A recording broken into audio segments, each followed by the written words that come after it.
Get a jump on your fresh start. Time to get your money right. Hi everybody, this is Kirsty. And this is Samuel with Fresh Start Financial Education. And today we're going to talk about something that we feel like everybody can relate to, or at least know somebody that can relate to. And that is living paycheck to paycheck, or that paycheck to paycheck cycle. And by paycheck to paycheck cycle, we mean basically being broke until your next paycheck. And I know what that feels like. We can relate. Part of our story is, if you follow us, you know. I remember I used to have days where I would get paid on a Friday and be broke on a Monday. So we know the story. And so why is it so hard? Why are so many people living paycheck to paycheck? And what we've discovered is one of the reasons is they're not living below their means. Right.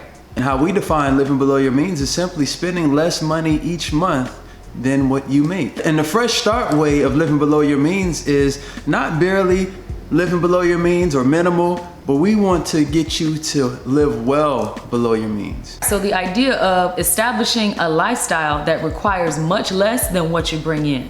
Because if you're spending every single dime that you bring in, you're gonna be living paycheck to paycheck, and it's gonna be very difficult to get anything done outside of just paying bills every month. And there are several reasons why people don't live below their means, and you got to look internally to decide what that reason is for you. But here's a few. One of them is just trying to impress the next man. You know, you see somebody that has something that you desire, or you want to be in a certain status and you want to have this appearance of wealth or prestige, and you go out and create a mess financially trying to buy things that you simply can't afford. So another reason why people are not living below their means is they have this feeling of entitlement. Right. That feeling of entitlement, because you may go to work every day and I deserve this, I deserve that. That's another feeling and another attitude that can potentially get you in a lot of trouble financially. Right. A lot of people feel like, I used to feel like this too, because I go to work every day and I earn this paycheck, that I deserve something in particular. But the reality is, you don't deserve something that you cannot afford. So if you have to go and borrow money to acquire it, or create a difficult situation for yourself just to make ends meet, then you don't deserve it because you cannot afford it. That's tough to hear, but it's truth. Also, a big part of it is just not managing our money properly. I know that was definitely the case for me. So not budgeting, not keeping track of your expenses, not seeing what's coming in and making sure that it doesn't exceed what's going out. So just paying attention and keeping track of your expenses, that's something that a lot of people fail to do. So why would anybody want to live below their means? I would say the main reason would be so that they can get out of debt and establish a different financial pattern for their life. You know, you can't pay off debt or establish anything for the future if every dime that you bring in is obligated already to bills. So think about, if you're able to save money every month, you don't have debt, bunch of different payments going out the window, imagine what you'd be able to put in place for your children in the future. Paying for their college so that they don't have to go out and get a bunch of student loans. Helping them start a business if they want to be entrepreneurs when they grow up. Imagine if your parents or someone close to you had taken that step in helping to establish you as an adult. I know we would have been in a totally different situation if that was our reality. It's the reality for a lot of people, but it can be the reality for a lot more people if we looked at it that way and said, hey, do I want the latest and greatest car? Does that matter more to me than taking that same $50,000, $60,000 and paying for my kids' college?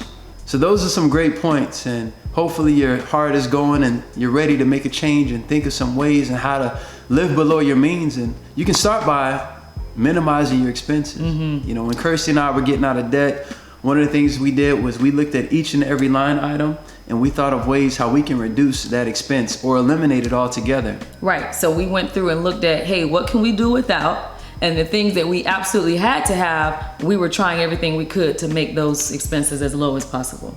Another reason why you want to live below your means is because that's the only way you're going to be able to get out of debt. Because if you're spending every dime that you're bringing in, you're not going to have any money left over every month to put towards your debt. So if you want to get out of debt, you're going to absolutely have to live well below your means.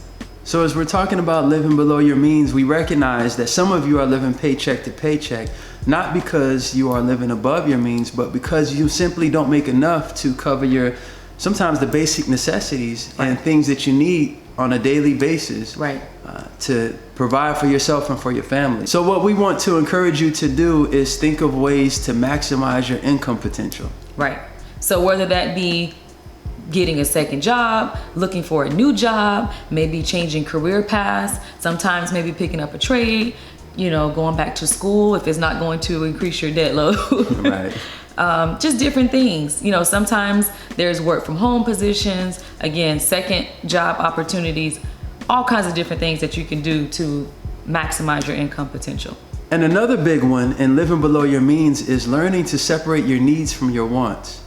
Kirsty and I, we really had to do this when we were setting our budget and trying to eliminate debt. We still have to do it. It's a lifestyle. Yeah. It's not something that you accomplish and, we did it. It's a lifestyle. But you really got to look and assess every line item, your needs from your wants. I know I have a bad habit of feeling like I need something. I'm telling Samuel all the time, I need some new shoes. Oh, I need, this new purse or whatever. And then the reality is those are wants, not needs. Yeah, we're all guilty of it. So look at each line item, look at what you're purchasing, and determine, is this a need or is this a want? Another big thing is looking at luxury items as necessities. So like cable TV or different music subscriptions and just anything that you're spending money on that is not an absolute necessity. It's difficult sometimes to differentiate, but some of those are wants and not needs. Right. I remember when we were getting out of debt, we did not have cable. We still don't have cable. We still don't have cable.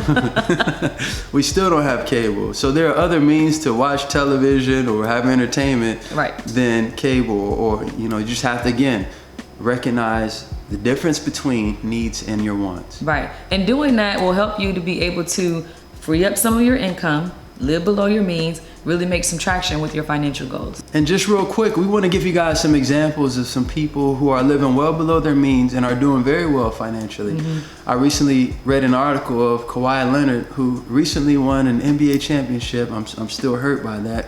I'm a Warriors fan. But I recently read an article where he drove a 20-year-old truck after signing a $94 million contract. That's living below your means. Who can say that they would really do that? And another example is Jeff Bezos, who is the founder of Amazon, whose net worth is $154 billion. Wow. He drives a Honda Accord. What's your excuse? But seriously, those are just a few examples. There's so many more of people who are doing well financially are living well below their means. The reality is a lot of people that have millions and millions or even billions and billions of dollars, part of the reason is because they live below their means. They're not going to wear their wealth. You might be in the presence of a billionaire and never know it, because most of them do not wear their wealth outwardly. Right. They're not driving flashy cars. They're not wearing a bunch of different jewelry. They're wearing basic clothing items, basic shoes, nothing very overly expensive, because they value their money and they would rather make sure that they are establishing true wealth as opposed to creating the appearance of wealth. I read a book that helped me to really embrace this mindset of living below your means, because it helped me to see and understand the lifestyle of the true wealthy, not the people that aspire to be wealthy. But the book, and I want to encourage you to read it, it's called Stop Acting Rich by Thomas Stanley. Excellent book. I know I covered up my face there, but this is an excellent book. I encourage you to read it. Thomas J. Stanley, Stop Acting Rich.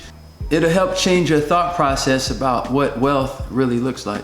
So hopefully this video has been helpful and has been an encouragement to you to not only stop living paycheck to paycheck, but to live below your means and start establishing true financial freedom.